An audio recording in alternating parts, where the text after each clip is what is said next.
everybody. Welcome to another episode of Full Metal Analysis.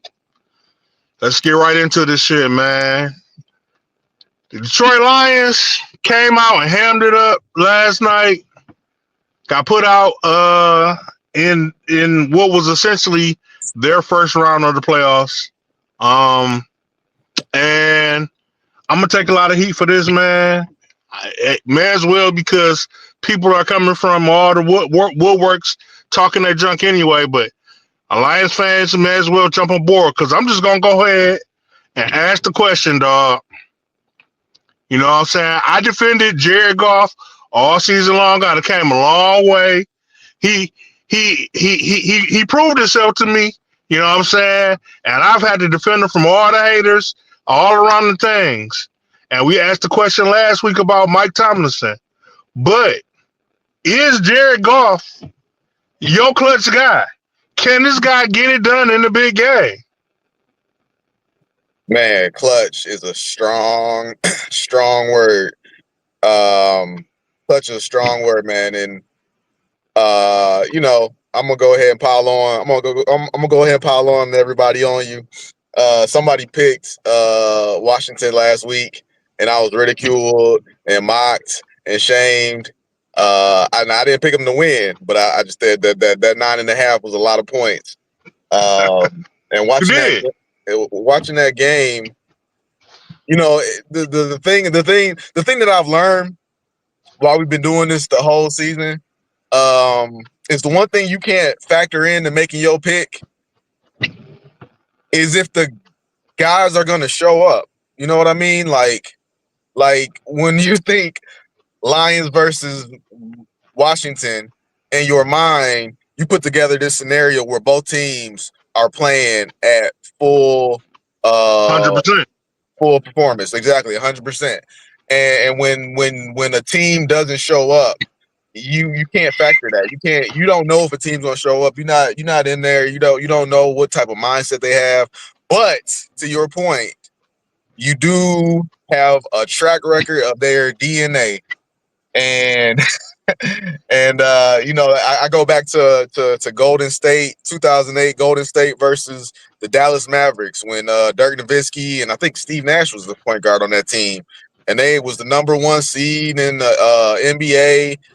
They ran into a young, didn't give a fuck type team in Golden State with Matt Barnes, Baron Davis, Steven Jackson. And I mean, they took it to him, man. They took it to him for I think they swept him.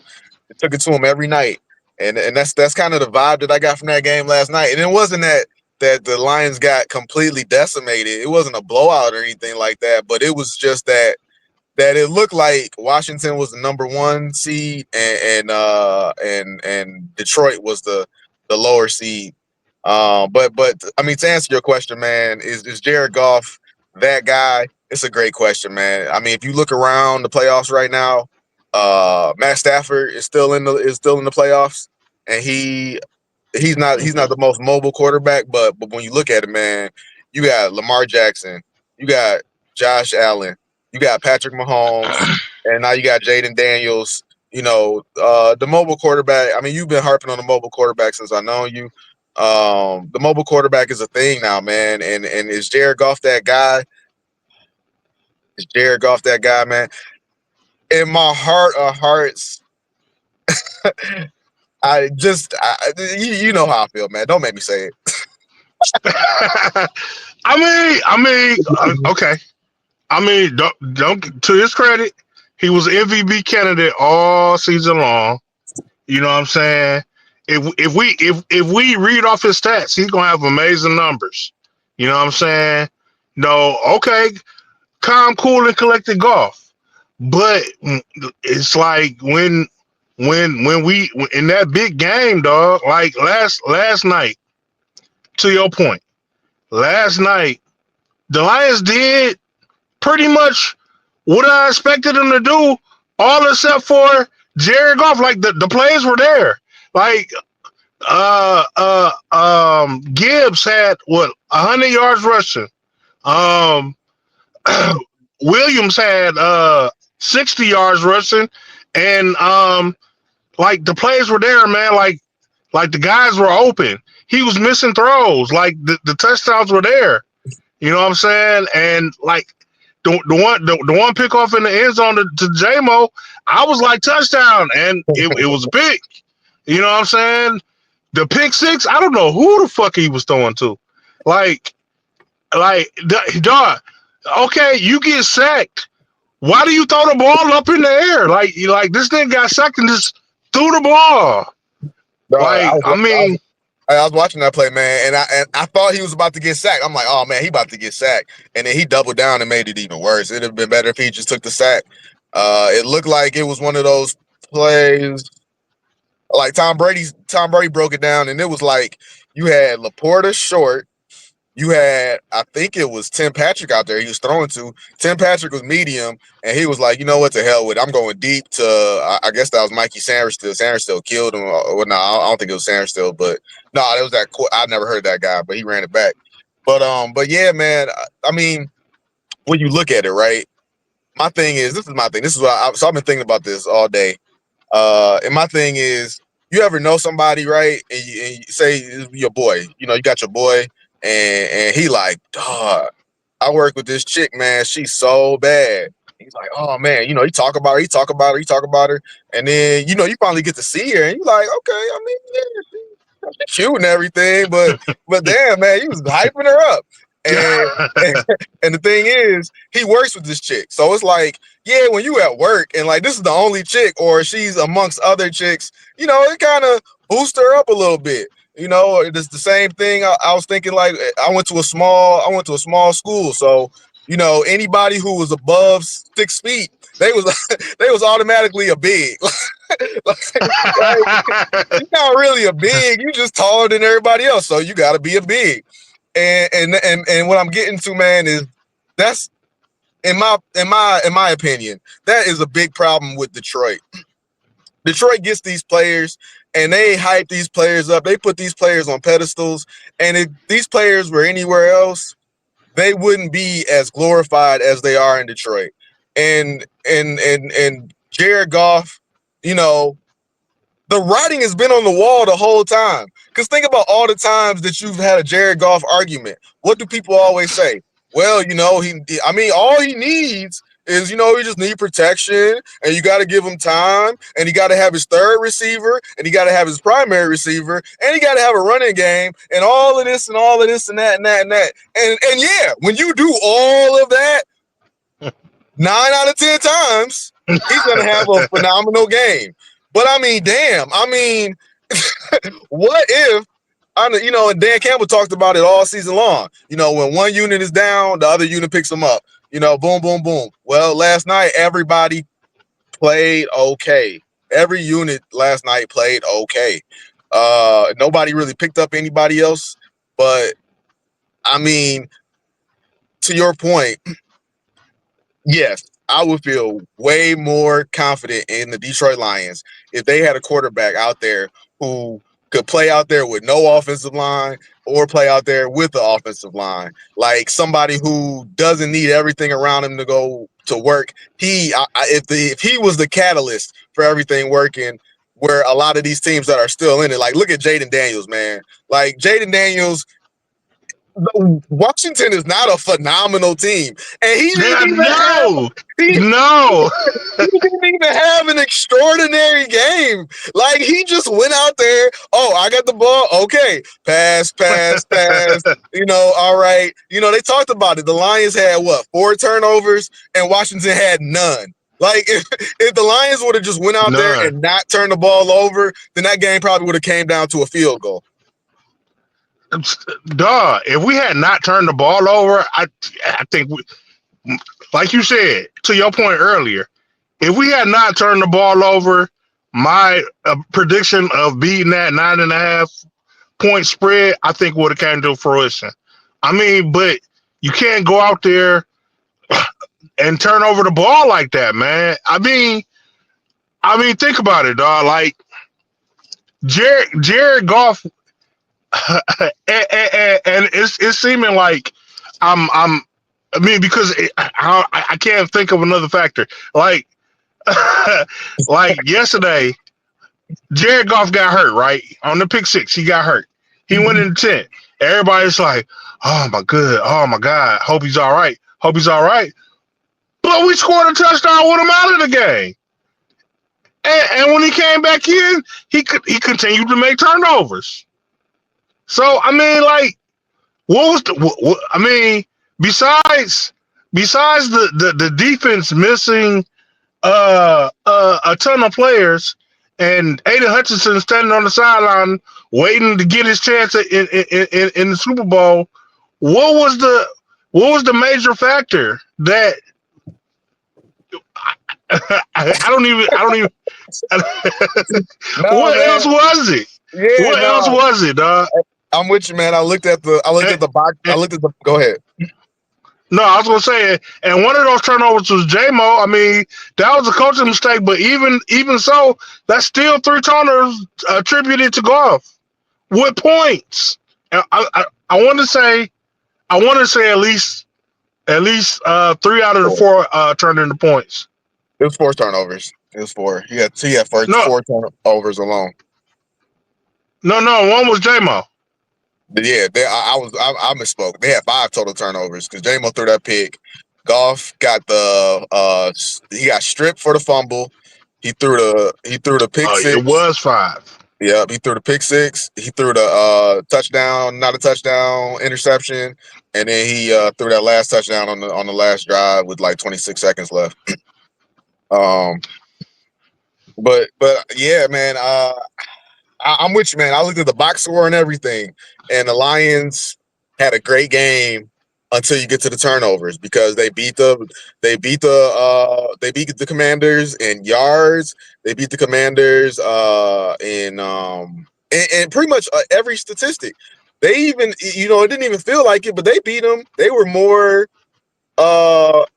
proficient in efficient. They were more efficient on fourth down. I think they were 3 for 3 on fourth down, and I think Washington was like 3 for 4, something like that. But I'm with you, man. Like I'm trying to find. I'm not asking you to do it. I wouldn't wish that upon you. But I'm probably gonna go back and watch this game because I'm with you, man. Like you at the end of the day, you sit there and you like, where did it all go wrong? Because yeah, but I mean, yeah, like Jared Goff is the only common denominator on where it all went wrong. Yeah. Dog. Dog. It's and like I said, man, I'm gonna take some heat, but shit, I'm willing to take it, man. Like, yeah, man. So that being said, it was a question I was just about to ask, Well, I'll but I go can't ahead. remember. I'll go ahead and put myself out there, man, because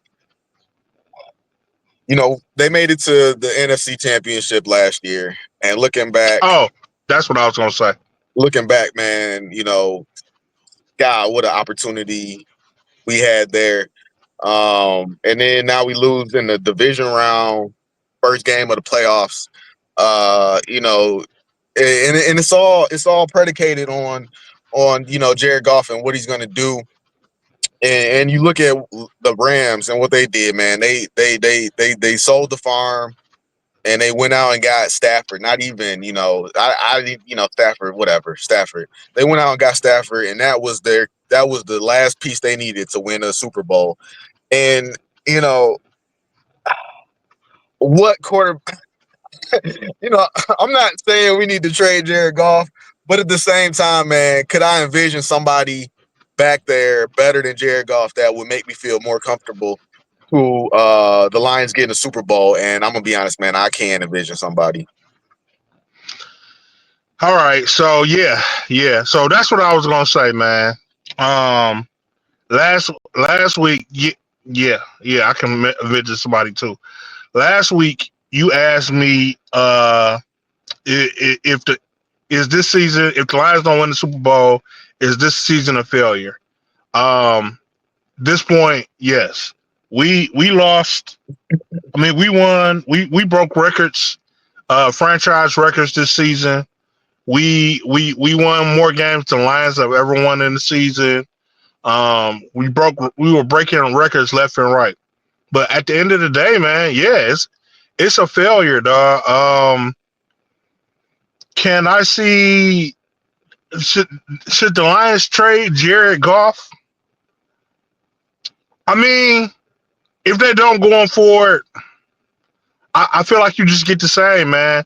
I feel like you get phenomenal seasons, and we good enough to compete and blow out teams. But when it comes down to these clutch games with Jared Goff behind the helm, I mean, like you said, he's going to show up. Not he's going to show up 9 times out of 10, and that 10th time is going to be NFC division championship game. The ninth time, I mean, the 10th time is going to be Super Bowl game. Like, is Jared Goff that guy to get you over the hump? Like, one of the arguments, um, one of the arguments that Jared Goff that when people were trying to convince me that Jared Goff was the guy, was that, well, Jared Goff made it to the Super Bowl. Yeah, you can't doubt Jared Goff because he made it to the Super Bowl. Yeah, I mean, yeah, but he didn't win it. He's yet to proven that he can get you over that hump. Now, I'm not saying that, to all the people who's about to come for me, I'm not saying that Jared Goff is a bad quarterback. Jared Goff is a great, and he's proved to be a phenomenal quarterback. But is he the guy to get you over the hump? Right now, he hasn't showed it. He's never showed it. He showed that he can be that guy to get you a good record and take you there, but not win it for you. And that's what the rep is going to be. Matter of fact, that is the identity of the Detroit Lions right now, man. Everybody's that's about to all the shit talking that I'm about to hear in these upcoming weeks is, yeah, the Lions can win, they're not gonna be able to win it. That's what I was hearing. Y'all not gonna win the Super Bowl though. Yeah, yeah, y'all good, but y'all not gonna win the Super Bowl. Yeah, there's no way y'all gonna beat. There's no way y'all gonna beat the Chiefs. There's no way y'all gonna beat the Chiefs. There's no way y'all gonna beat Philly. You know what I'm saying? And as of right now, what can I say to that? Oh man, yeah, man, I'm with you, man. I didn't. I'm with you. We in lockstep, bro. Because I didn't want to get on here, and I didn't want to go after Jared Goff, but the truth is the truth, man. And we're not even, like you said, we're not going after Jared Goff. We're just looking at what went wrong last night. And if you Right. go back to the loss in the NFC Championship game, that wasn't Jared Goff. He didn't cost us that NFC Championship game. You know, it was a Josh Reynolds drop, it was a Jameer Yeah. Gibbs fumble, and it was a ball bouncing off of the face mask of Kendall Vildor, right? Right. Right. Right. But the same standard that I held to Stafford and that everybody held Stafford to when he was with the Lions was, yeah, all these things are going wrong, but at what point does your quarterback step in and put the game on his shoulders and say, "I'm not going to let us go down. I'm not, I'm not going down with the ship. I'm going to do what I can do." And Jared Goff, he's just not that type of guy. Not saying he's not the guy. He's not that type of guy that's gonna put the team on his back, put the team on his shoulders, and will a team to victory. He's gonna go out there and he's gonna do what he's. That sounds bad, but he's gonna go out there. He's gonna take what the defense is gonna give him, and he's gonna keep the ship afloat as long as he can. But sometimes, man, you need somebody to just take the wheel and just start driving it. And so all that being said, I think the Lions are going to run it back. They're going to run it back. We got a organization that's built on doubling down. Hey, William Clay Ford sucks. Well, we're gonna double down and we're gonna give it to Martha. Well, Martha didn't really get the job done. We're gonna double down. We're gonna give it to Sheila. Hey, I don't even. Dan Campbell is the king of double down. Brad Holmes. Oh, they told me not to take a running back. I'm gonna double down. I mean, we got our organization is built on doubling down, so they're gonna double it down with Jared Goff, and this is completely irrelevant. This is I might as well strike this portion of the video from the record. But I'm gonna go ahead and I'm just gonna throw it out there and just say the Rams got to the Super Bowl and they were stuck at a point and they needed something to put them over the edge. And they looked for a disgruntled Stafford wasn't disgruntled. They would look for a misused or whatever. You know what I'm saying? They looked for a player that could do more but had a bad team. And they looked and they found Matthew Stafford and they went out and got him. What if the Lions looked not that far, just looked in the state of Ohio? There is a quarterback that plays for a team in Cincinnati who has no help on his team other than Jamar Chase. His Calvin Johnson. Don't you do it. Don't you do it. Don't you do it. Tell me that you wouldn't have felt more confident. Oh, my God. Tell me you wouldn't have felt more confident. Just tell me. I'm just asking. It's a yes or no. Tell me you wouldn't have felt more confident if Joe Burrow was out there last night instead of Jared Goff.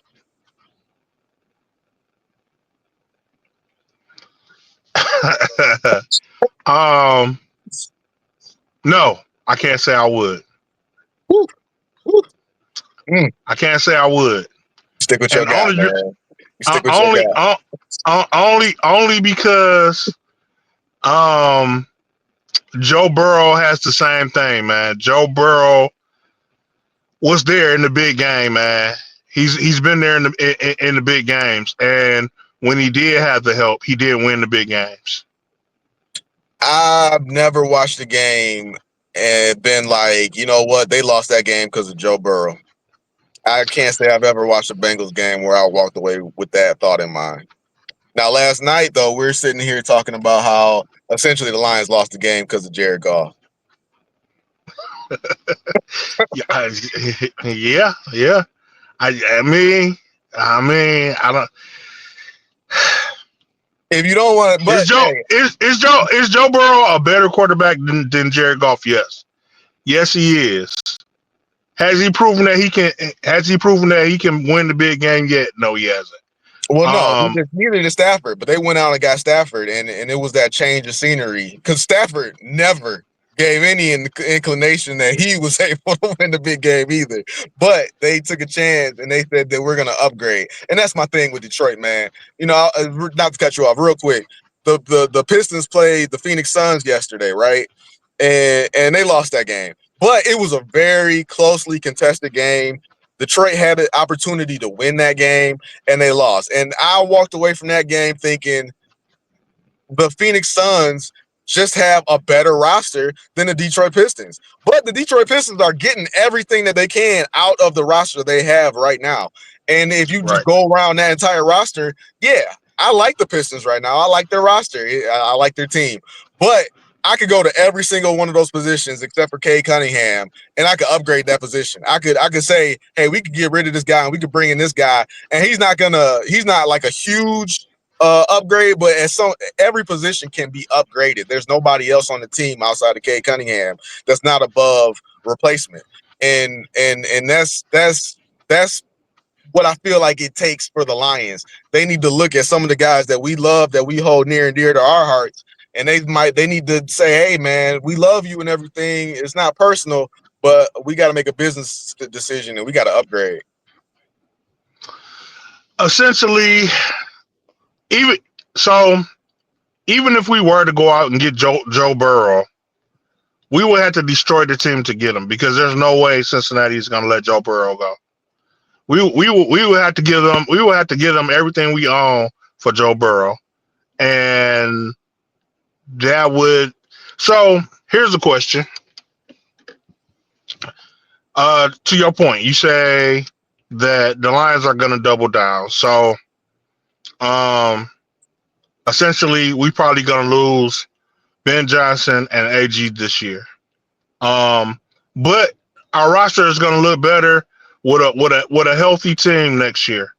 We'll have all the players that we picked up and all the players that we lost to injury. with us losing coaches and essentially doubling down on bringing Jared Goff back, what is this window? Because we missed it twice. What is this? What is the Super Bowl window with the Lions? Oh, the window is the window. It's a very big window. It's very big. Um, I mean, we have.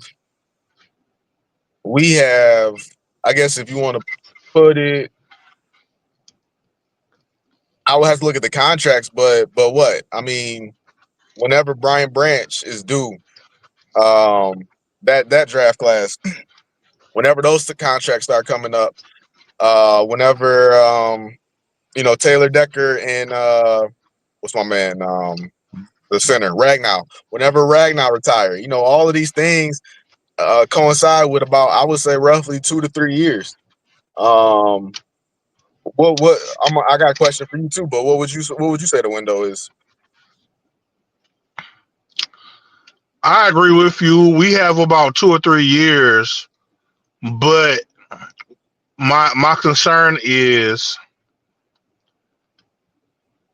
essentially my first question: is Jared God the golf to get us over that hump in in these 2 or 3 years, and essentially does that shorten the window every time we go with a guy that has proven not to be able to get us over the hump?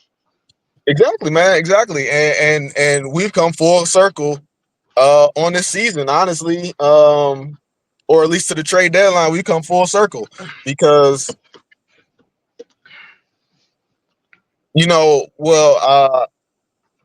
well, let me ask you this. Let me ask. You said you had a guy in mind. Who was the guy that you had in mind? We just put ourselves all out there today. Let's go. You mean what A quarterback for that you could for? envision that would have did better.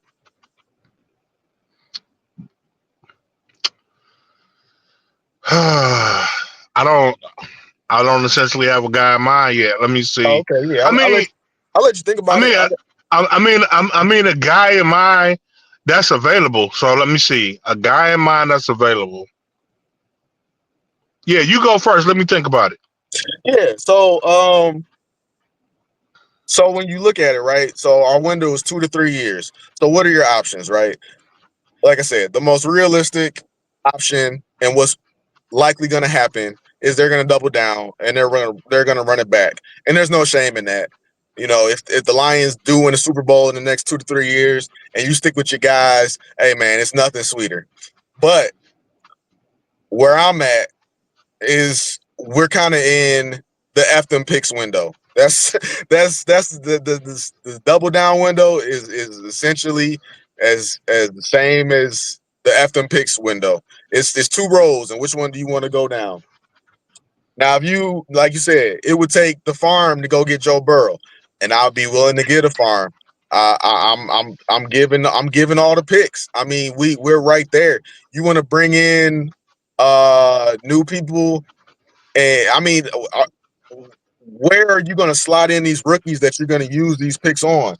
There's not a lot of positions out there that need to be filled. So we got our guys in positions. All we need is somebody to just get us over the hump. And that's where I'm at is, hey, F them picks.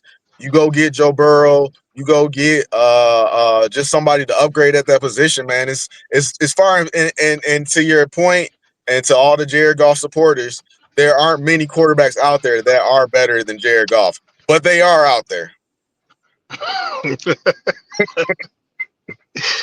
um,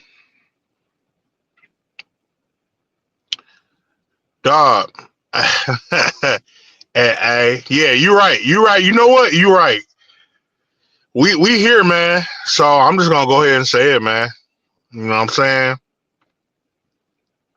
I take full blood, and everybody's gonna be like, "Dog," but fuck it. You know what I'm saying? I mean, you drafted a quarterback that's sitting right there on the bench, and you never gave him an opportunity, man. You never gave him an opportunity. You don't know what he can do. You know what? And that now here's what I say. That is more realistic than going out and getting Joe Burrow. Definitely. It's more plausible and it doesn't cost you anything. He's right there. He's sitting there. I read a rumor that if Ben Johnson leaves, there's a possibility that they could trade Hendon Hooker to the Raiders. And like we said, it makes a lot of sense. Raiders don't have a quarterback. Hendon Hooker knows Ben Johnson's system. It makes all the sense in the world. So, and if you lose Hendon and Ben Johnson, like, oh, either or would hurt, but to lose both of them, that would definitely hurt. The my and honestly, man, the only negative or the only knock that I have on the Hooker theory is exactly what you said.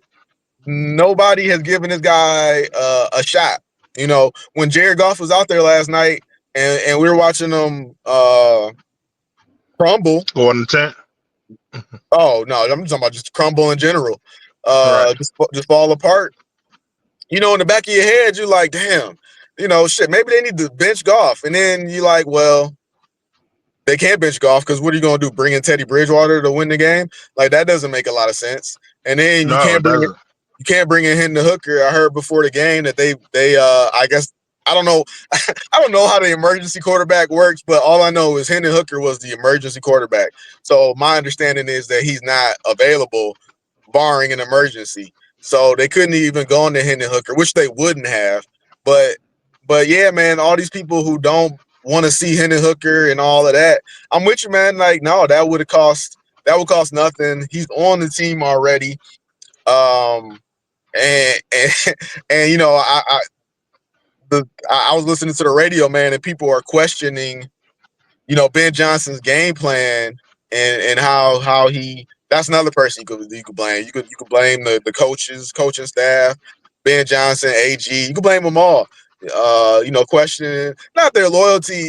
Well, some people are questioning, whatever, but I think you can make an argument that with all the coaching hires and interviews going on, that they definitely played a role in the distraction. But I mean, it goes deeper than that, man. Like, everybody. I mean, I know you listen to it. Everybody loves the St. Brown podcast and everything. And I mean, it's like, damn, man, can we just can all this stuff be like off season stuff? Like, I'm not trying to knock your hustle or stop you from making money or notoriety, but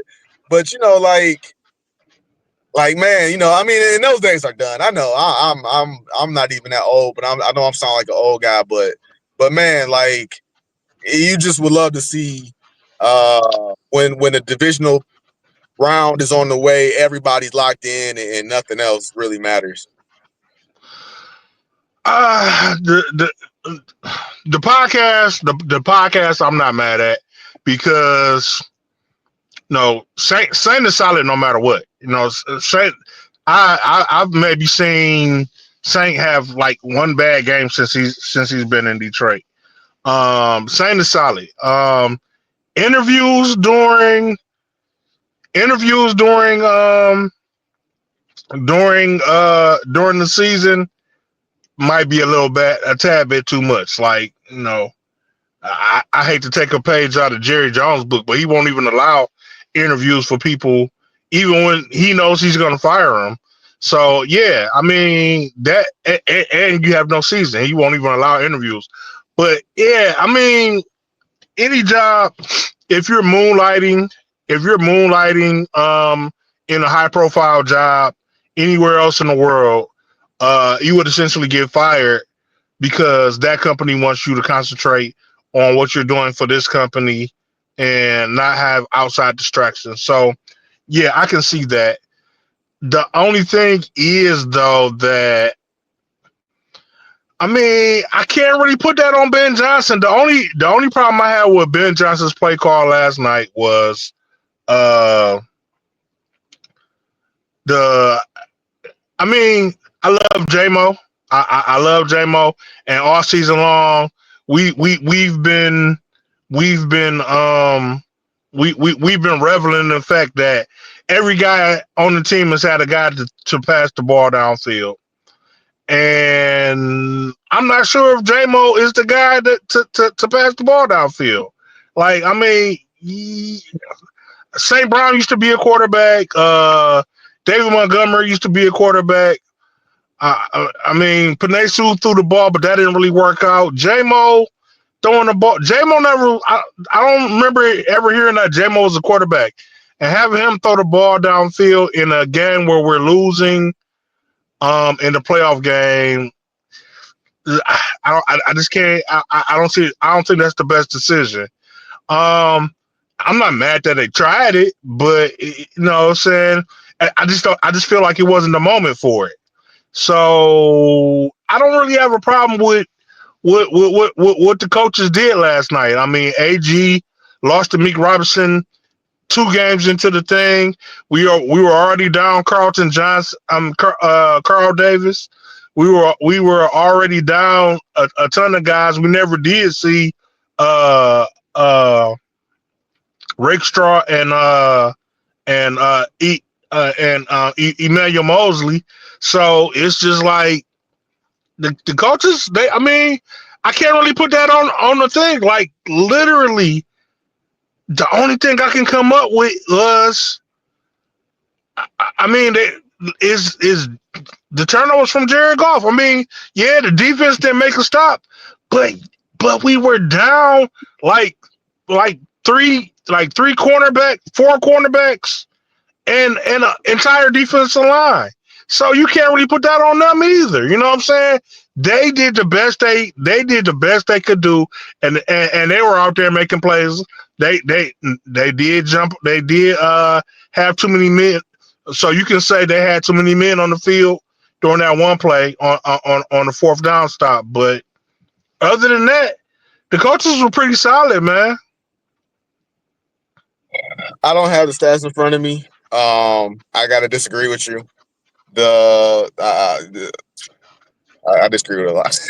So JMO, so the whole JMO thing, the Ben Johnson thing. But first thing I want to say, the podcast. I'm not saying St. Brown isn't. I've never questioned St. Brown's intensity. I've never questioned his focus. Like you said, I can't even think of a game where he had a bad game. Earlier in the year, he wasn't getting the ball thrown to him, but I mean that's that's no fault of his own. Um, but as far as his podcast, it's got nothing to do with him. You know, it's one of those situations where you pull somebody into the office and you say, "Hey, man, you doing your thing, man. You doing your thing. But listen, I can't let you do this because then everybody else is gonna want to do it. And when everybody else does it, they don't produce as much as you do. And you like, hey, but shit, man, I'm doing my thing out here. Like, you are doing your thing, man. You are. But I just gotta set this standard, and I can't let you do it and let them. And if I let you do it, I gotta let everybody else do it. That's how I feel about that. Ben Johnson's game plan. Every now and then on Facebook, I get a memory of a meme that I found that I love so much. You know, Stafford's getting a lot of shine in this podcast, but it was a picture of Matthew Stafford in the huddle, and and he had everybody around him, and he's like, guys, it's 3rd and 1. I don't need to say it, but I'm gonna tell you anyway. We're gonna pass the ball. Because the Lions, man, back then, every time 3rd and 1, dog, it was a shotgun, four wide. You know, it never worked. But last night, I was actually on call last night, so I was out working.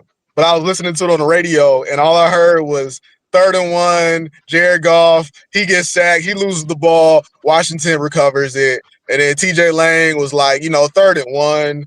You got Jahmyr Gibbs, you got David Montgomery. Why are you five wideouts spread? Golf back there, and then Golf holds the ball, and you got to get rid of it quick. All of this stuff, man. And it's like, that's a Ben Johnson thing. And then back to the Detroit loyalty thing, right? Hey, David Montgomery's back, and I don't want to use hindsight, and I was wrong. I'll just say it like that. I'll say I was wrong, and then I can use hindsight. I was wrong. I was cool with David Montgomery coming back and them, getting the band back together and just like old times. And David Montgomery looked fine moving, but David Montgomery wasn't having an effect that he was earlier in the year, and Jahmyr Gibbs kind of was anointed as the guy, and now David Montgomery's back. So now we're gonna split time, and it's like, you texted me like Jahmyr Gibbs is playing his ass off. And so they made room. Let's get David Montgomery back in here because he's one of our guys and he's part of this. And in hindsight, maybe you shouldn't have. Maybe you should have just used them to give Jahmyr Gibbs a blow. And that goes into Ben Johnson. And then the trick play, man. The trick play was, J-Mo threw that ball with 3 commanders surrounding Jahmyr Gibbs. That ball had no shot. You said you don't want to put it on J-Mo too much, but hey, Antoine Randall L put it on J-Mo. He was waiting for his ass at the sideline. Him and J-Mo got into it. And somebody made the point that it kind of just felt like Ben Johnson was on a national stage, kind of using this as an interview. He was kind of using it as an interview, as a chance to get his resume out there, some of the stuff he was doing. Because when you look at that game, I don't feel like Washington did any. It goes back to it. I don't feel like Washington did anything extra. They just went out there and they played football. And I know we all love the Ben Johnson trick plays, and we think about Penei Sewell, and I think Skipper was out there. He ran a route last night. But at the end of the day, man, we just play smash mouth football. And we beat you deep and we beat you in the middle.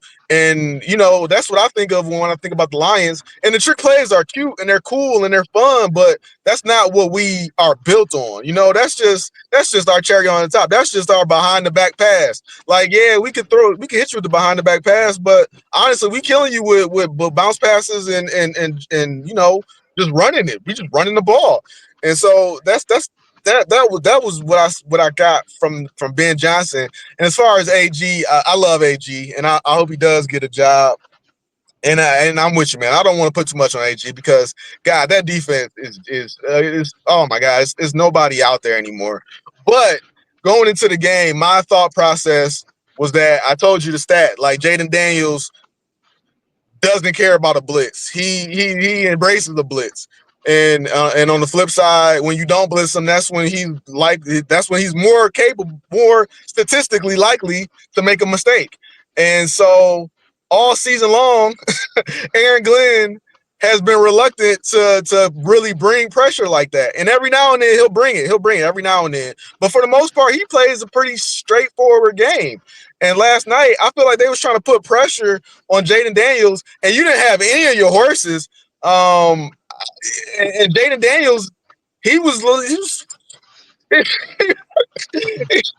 I'm beside myself, man. Jaden Daniels felt none of that pressure that AG was trying to bring, and out of all the times where you should have just, in my mind, played it straight up, just played it safe, essentially. Like I said, man, if the Lions would have took care of the ball and defensively played it safe, that game would have been a back and forth game, and you would have had an opportunity to win that game with a field goal. Is how I feel. Yeah,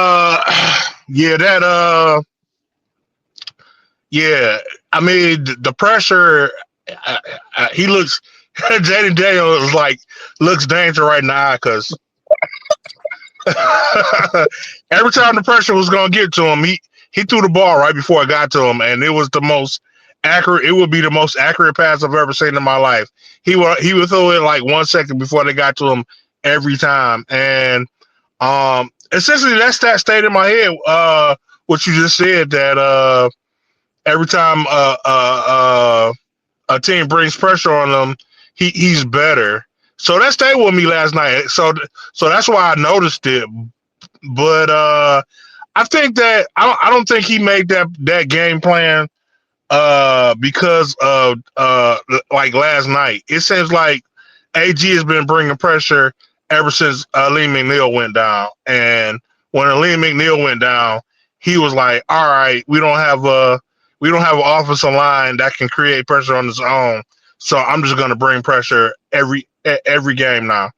And you ran into a quarterback where it doesn't work against, and AG has been smart all year long and he's figured out. He's figured out essentially what team's kryptonite is, and that's why even though we were down, that's why even though we were down so many players, the defense still essentially held intact. But last night, it just doesn't seem like he caught on to what you were saying, and you know what I'm saying. So I mean, but the defense was the defense, man. I'm not mad at the defense, man. They did what they could. Um, yeah, Ben Johnson. There might be some truth to what you said about him putting the record on display. I would run the ball on 31. I would run the ball on 31. And there have been there have been plenty of times during the season where where we pass on third and short, and it works. But to your point, even if you are going to pass, I don't see why we're going five wideouts. You know what I'm saying? You can still line up even if you want to, even if you do want to pass the ball, you can still line up in a running formation and give the idea that you're going to run the ball because essentially most of the times when that pass has worked, the other team thought we were going to run the ball because we run the ball so much, and um in a situation like that, you probably want to play action it because the team is going to be looking for the run. So in that situation, even if you do want to pass the ball, I think a play action is the best thing for that type of situation. So yeah, I agree with you there. And I wasn't saying I didn't want to put it on JMO. What I was saying is it wasn't the time for that type of play because like you said, and everybody around me, including my cousins, say, "Oh, Detroit about to run another trick play." I mean, like everybody's like, "Oh, like we're built off trick plays." We're not built off trick plays. You know what I'm saying? The trick plays are fun and they work most of the time, but we're a hard nosed football team, and with JMO not being a quarterback, what I was saying was I didn't want to put it on him as far as him. He's never been a quarterback. So you told me a long time ago, quarterback is not just throwing the ball. You got to have the head, and you got to have the know how. You got to have the IQ to be a quarterback. And no, there's some extra that goes into it. And while no trick plays are fun and they work, they catch everybody off guard. Being down in a playoff game, you don't want a guy throwing the ball who's never done it before. You know what I'm saying? Not in that just wasn't the moment for it. So when I say I don't want to put it on J Mo, that's what I essentially meant. That I feel like that's more on Ben Johnson because he shouldn't have put J Mo in that situation. Now it was a bad throw. It was a bad throw, like you said. It was three guys. It was three guys around Gibbs, and J Mo was like Gibbs no matter what. So I mean, you need a guy in there that's gonna say, "Hey, I'm the fastest guy on the field. I have the ball. I know I'm supposed to throw it to Gibbs, but I'm about to just tuck this thing and run. Can't nobody catch me anyway." And that's essentially what he should have did. But he never should have been put in that situation anyway. Yeah, no, yeah, I agree. I agree with that. Um, so yeah, I mean, it was just, and all of this to say, man, we don't talk about it enough in sports, but you know, I don't even want to say Washington was the better team last night. They just played better. They were They the more they weren't the better team. they were the more prepared team. Um, Yes. they they came in. They didn't let. There was no distractions for Washington. They just came in. They played football. Um, you know, last week or not last week, but the last time we saw the Lions, they were playing Minnesota, and all I could think about was the Dan Campbell quote from Hard Knocks. Uh, we're gonna grab you. We're gonna pull you into the ocean, and we're gonna keep on going. We're gonna drag you deep. We're gonna pull you deep down into the ocean. We're gonna drown you. You know, and that's what watching Kevin O'Connell. I think that's the Vikings coach. Watching Kevin Yeah. O'Connell try to coach against Dan Campbell, it was like he pulled him into the deep, and Kevin O'Connell drowned and had no answer for him. But then, like, we tried to pull Dan Quinn in there, and like Dan Quinn was actually like pulled off his pulled off a mask, and he was actually Michael Phelps, and then we just didn't know what to do. like it was like watching like the Commanders was like a reflection of ourselves. You know, they didn't have a lot of high profile guys. Um, Brian Robinson and Austin Eckler are good backs. They're not Pro Bowlers. They're not all pros. Now their defense, they got a good defense, and it was real quick, just real quick. If you were ever to have made the NFL, right, and you get drafted by a team, and you got to play the Detroit Lions, and you're from Detroit. I don't know if Mikey Sanders still is from Detroit. He might be from Ohio, but he played at Michigan. Jeremy McNichols, their third back. You know, he played at Michigan State. I'm sure there's other ties there, but like, what do you think those guys feel like as they're breaking the hearts of all the Michigan fans that they've grown to know and love and grew up playing for? Honestly, dog, I feel like they feel like my heart goes out to y'all, but fuck y'all. I think if I had to compartmentalize it, man, I would just be like, hey, man, uh, your franchise didn't draft me, so hey, yeah, fuck y'all. But more so to the organization, and everybody else is just collateral damage. Yeah, Oh, man. and another thing I've been seeing is that the most notable snub that Ben Johnson had last year in his coaching interviews was Washington, where he said that they weren't basically a serious organization. So it was a lot of little things in there, man. It was De'Ami Brown. You know, who the hell is De'Ami Brown? Um, uh, St. Brown. You know, the quote was floating around how St. Brown picked him out, you know, as somebody that got drafted over him, and basically how he had he had a slow start to his career, but he was the leading receiver for Washington last night. You know, it was a lot of factors that played into the Lions they just weren't prepared for somebody to outgrind them. You know, they were used to essentially going toe to toe with the heavyweights, but somebody who kind of plays the same style that's going to try to outgrind you, which is why I wasn't worried about Philadelphia or why I wasn't worried about Kansas City, you know, because these guys are kind of so far removed from having to outgrind people.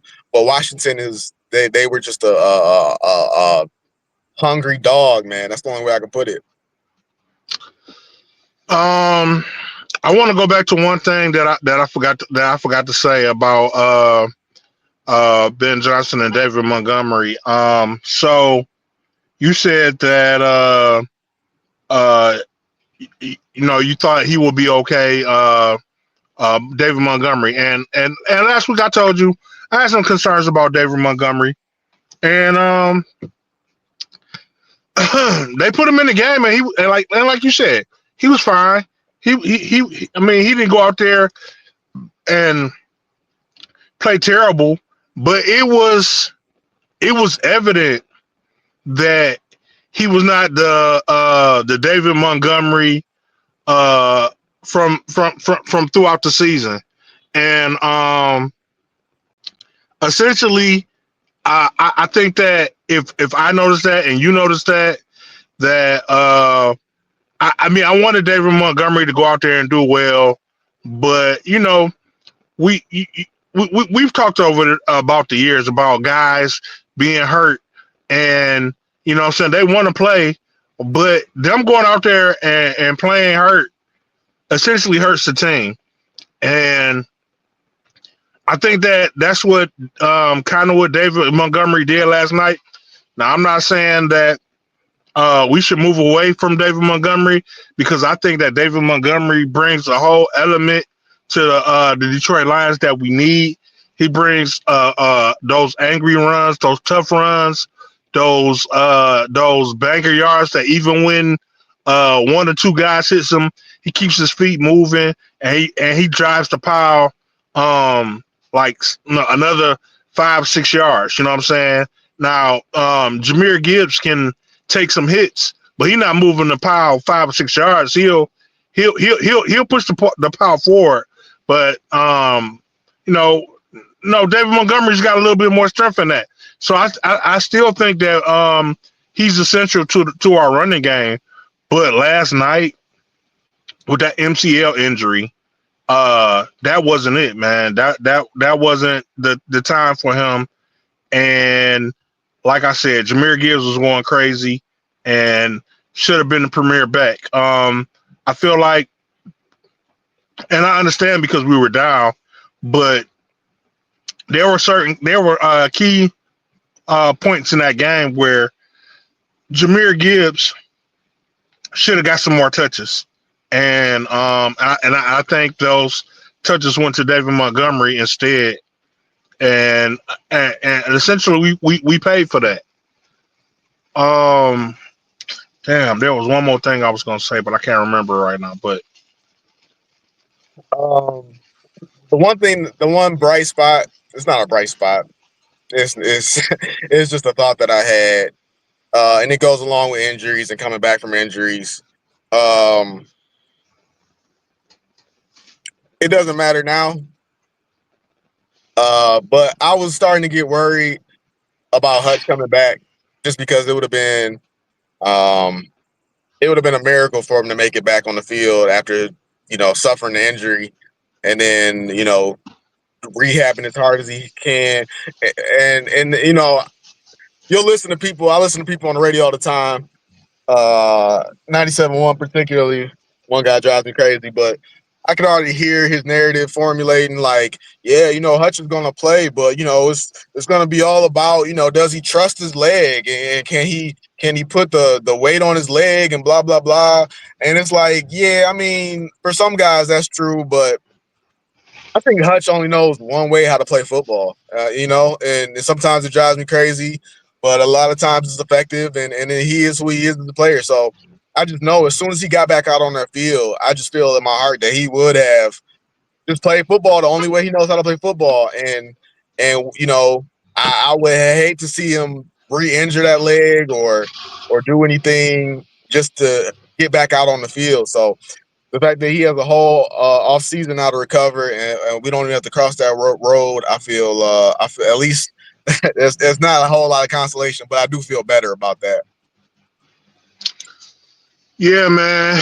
So I remember what I was gonna say. Um, yeah, to that point, essentially, man. In the past 3 years, um, to your point earlier about how Washington played, I can't. Besides maybe the Baltimore game and the Bills game, so essentially two games. Essentially two games. The Baltimore game and the Bills game are the only games in the past 3 years I can think of where the Lions did not beat themselves. And and I hold firm that there's not really a team in the NFL that is better than the Lions right now. The Lions essentially when they lose games, it's because of mental and not playing up to their potential. So with that being said, man, like I said, most likely we're gonna lose both of our coordinators this year. I don't know how many coaches Ben Johnson and AG are gonna take with them. Um, we will we will be a better team next year, but at the same time, we will be a completely different team next year because I you know we essentially will get rid of some guys and we'll pick up some guys and we'll lose coaches, and that means even though we'll have essentially 100% better uh we'll be 100% and have better players through the guys that we did pick up this season. Um, the game plan is going to be completely different. So I'm not sure what the team is going to look like moving forward. What moves are going to be made, but I'm interested to see what happens in this offseason. Um, and I mean, we'll see if we can stay healthy. Hopefully, we can hire uh, a better medical team. Maybe get rid of this damn turf that we have that's causing all these injuries at home because it's ridiculous to be undefeated away and all our losses came at home. So I, um I think and it's just you know it's the cost of doing business, it's the cost of playing football. But I know Hutch got hurt by friendly fire. I think it was a Lee McNeil. He snapped his leg on. I saw that. I think I read that. I think it was Meek Robertson. I think I read that he got hit by Jack Campbell, and I want to say he somebody did. else. Yeah, somebody else got hit by another Lion that caused an injury in between both of those injuries during the season. So, I mean, the medical staff is going to have It to was Carlton. Dorsey. Yeah, there you go. So the medical staff, yeah, they definitely had their work cut out for them this year. A lot of the injuries, I feel like a lot of the injuries were cost of doing business. But yeah, those were just kind of freak accidents. So we'll see how that goes. But my thing, but going into what you were saying and going into the off season, while you're talking, I was envisioning it, and I'll ask you what your vision is.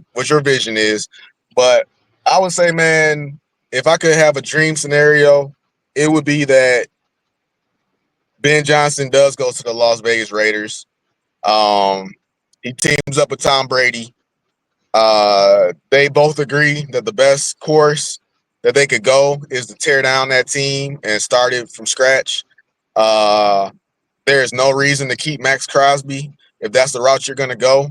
So I mean, you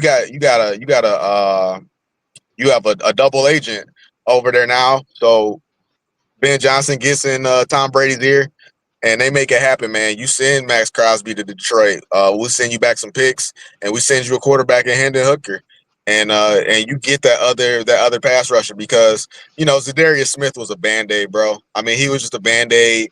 His best years are behind him.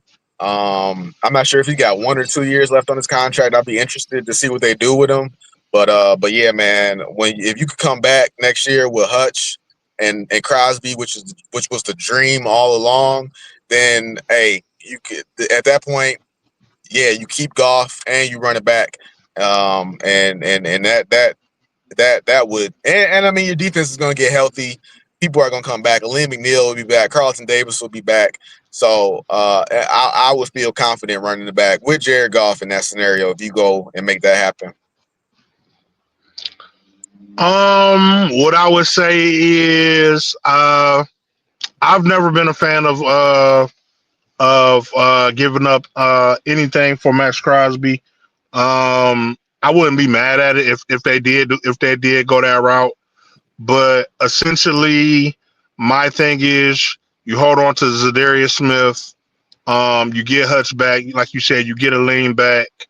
Um, my thing was see what you got in Hendon Hooker, man. I mean, no, like you keep Jared Goff at the helm, but this is the year you've got to see what you got in Hendon Hooker, man, and the decision has to be made whether you're gonna stick with Goff. Because if you stick with Goff this year, I think you stick with Goff.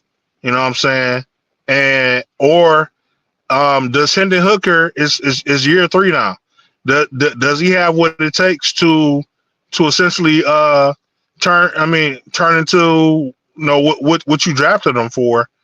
I mean, at least find out. I mean, because they didn't even allow this guy to pass all season. Even when we were blowing guys out in the middle of games, they will wait until like 7 minutes left in the fourth quarter, and he would come in and he still wouldn't throw the ball. So I mean, you still just hand the ball off. So you've got to see what you got in him. And as far as a defensive end, instead of getting Max Crosby, I was a fan all season long. What I wanted Jared Verse. You know what I'm saying? And Jared Verse came out and he was a monster this season. He was one of the best rookies in the league. I saw it when I was essentially scouting him out during the draft last season, and he was everything that I expected him to be. I was watching him against the Rams. He was bullying guys back. He was a problem in there. So if you can go in there and get a guy like that in the draft, then I feel like there's essentially not a need to go give up so much stuff to get a Max Crosby.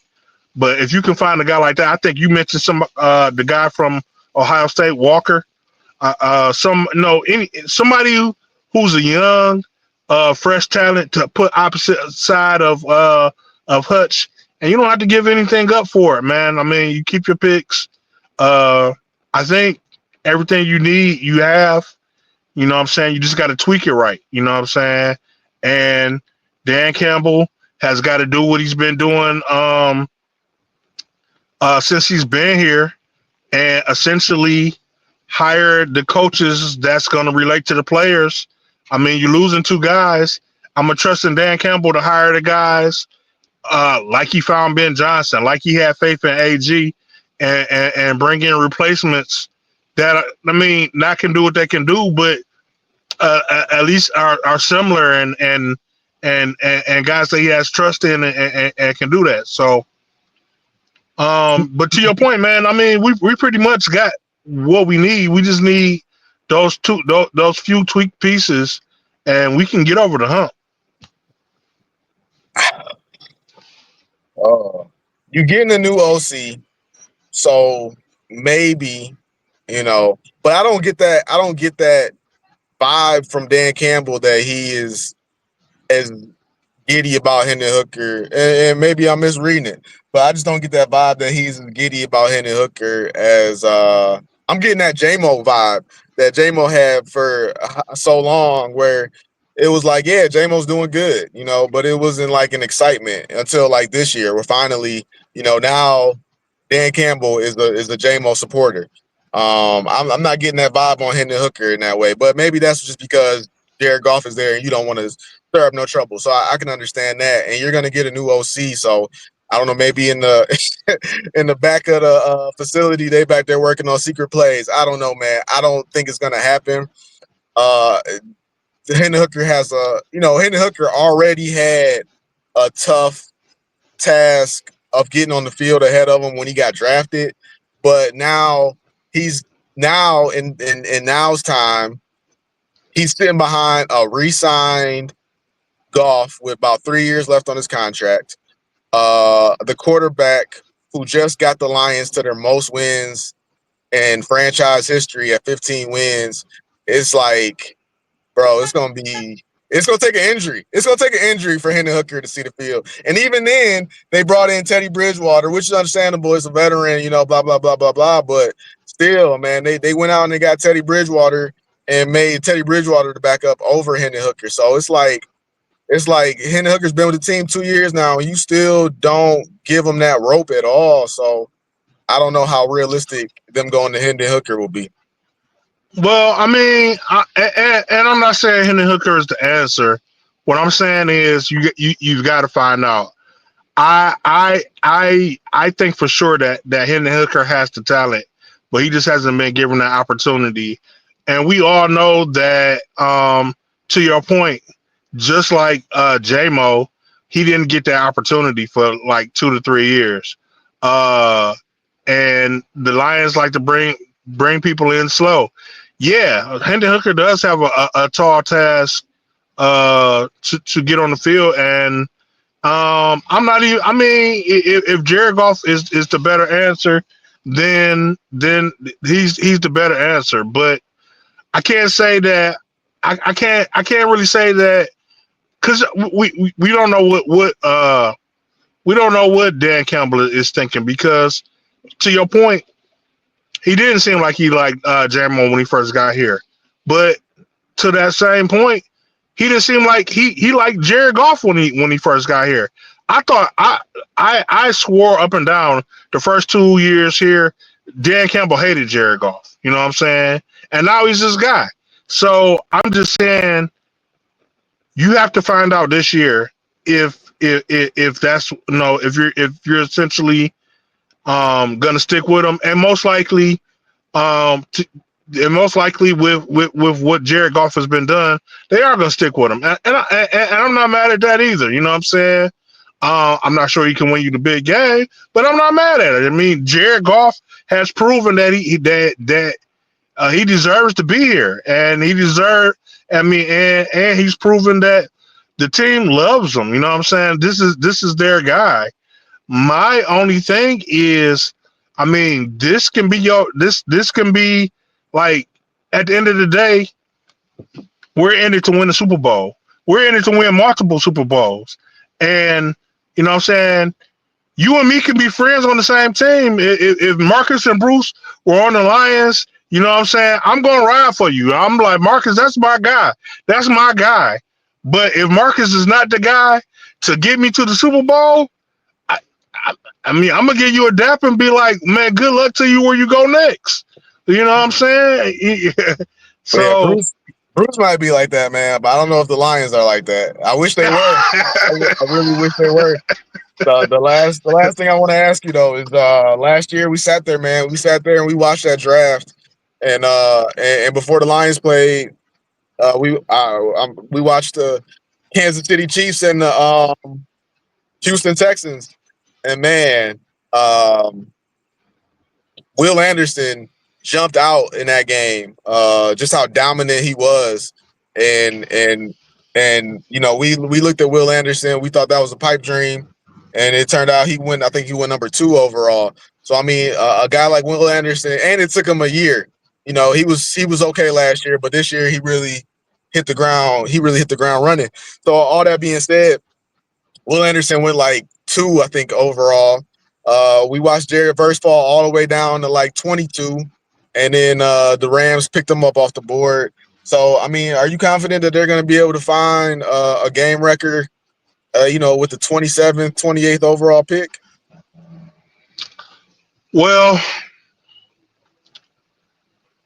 so to your point earlier, you said we are in a fucked on picks moment, and we essentially only need maybe two positions. Maybe we definitely need another edge, or we could pick up another lineman. And the lineman is not as dire of a need as another edge would be. So, essentially, hey, if there's a guy out there that's like Will Anderson or like Jared Verse, you gather all the picks you got left, and you move up to go get that guy. And if you can go get him, you go get him. And you know what I'm saying? And if he fall, and if there's a chance he falls, maybe you can get an end and a defensive lineman. I mean, an offensive lineman. But essentially, what I would expect Brad Holmes to do is to go get his guy. Go out there, get this defensive end that you've been missing for the last guy. If you're lucky, maybe you can get both of them. Maybe you can get an O lineman, and maybe you can get a DN. But essentially, yeah, I feel like you can get them. You just gotta be able to give up the capital to get them. Yeah, I'm still, since day one, I've been Max Crosby, but if that's the route that they go, I'm not gonna be mad at that either. I'm okay with that. I just feel like in order to get where want to go, we're gonna have to make an uncomfortable move. I'm not saying do something just to do it, but yeah, if we traded up, if Brad Holmes identifies a guy, and especially if Brad Holmes identifies a guy, and we are looking at that guy as well, then yeah, I could definitely fall in love with that just as easily as going out to get Max Crosby. But I mean, we got all off season to look at these guys, so we will definitely be looking at these edges, looking at these defensive linemen, seeing who might fit, who might be the answer to the problem. But yeah, man, the season's over. All in all, 15-2. We talked about it. Is the Super Bowl or bust? And I tried to make the argument, and you brought up a great point, which was, hey, if they don't make it back to the NFC Championship game, then it is a failure. And I'm that's where I'm at with it. It was a great season.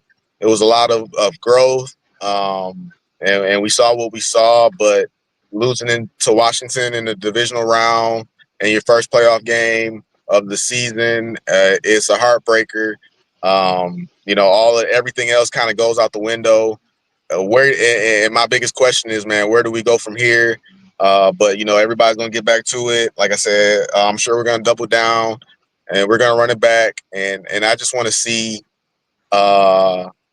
It's all on the table now. Now we got to see what happens with the offensive coordinator, what happens with the defensive coordinator. If they leave, who are we bringing in?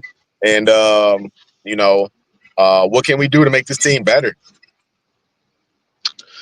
Yeah, man. The the off season is definitely going to be interesting. Like I said earlier, I'm interested to see what moves are made, what this team turns into, and yeah, man. After last night's game, man, I didn't watch any interviews. I didn't listen to any shows.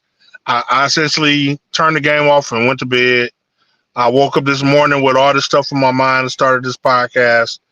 And this was essentially to get all the shit off my chest. So I'm gonna go listen to what Dan Campbell has to say, listen to what the players have to say, and I guess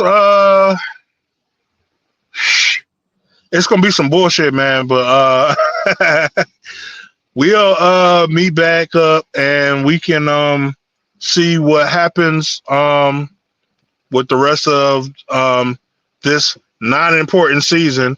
I guess we still sports media, so we still have to follow up with what goes on for the rest of the season. So um, uh, we can have another one after the rest of the playoff games are made and follow up with what we think is going to happen for uh, the AFC and NFC championship, and then we'll meet back for the Super Bowl. In the meantime, we'll follow up what moves are made with Ben Johnson and the rest of the Lions team going into the season. It is pretty late in the season, so the draft isn't that far away. So we'll get some answers, and I'm sure we'll find out what's going to be happening with the coordinators real soon. But I mean, that's essentially all I got for today. Any predictions now that the Lions are out before we get out of here? No, man, it's gonna be some battles going on today. I still like Philly though, and the whole world is gonna be watching this game tonight, Buffalo and Baltimore. But we made our picks. I'm on Buffalo. I was right about the first two games. I'm on Buffalo and Philly today. Yeah, man, I think it's essentially going to boil down to Baltimore and Philly. So we'll see what happens with it, man. But I think I got all my vetting out.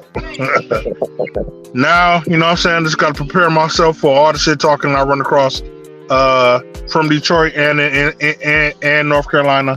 So get my thick skin ready, and that's all I got for today, man.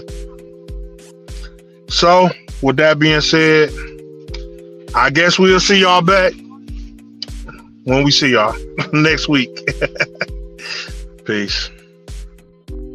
Detroit basketball.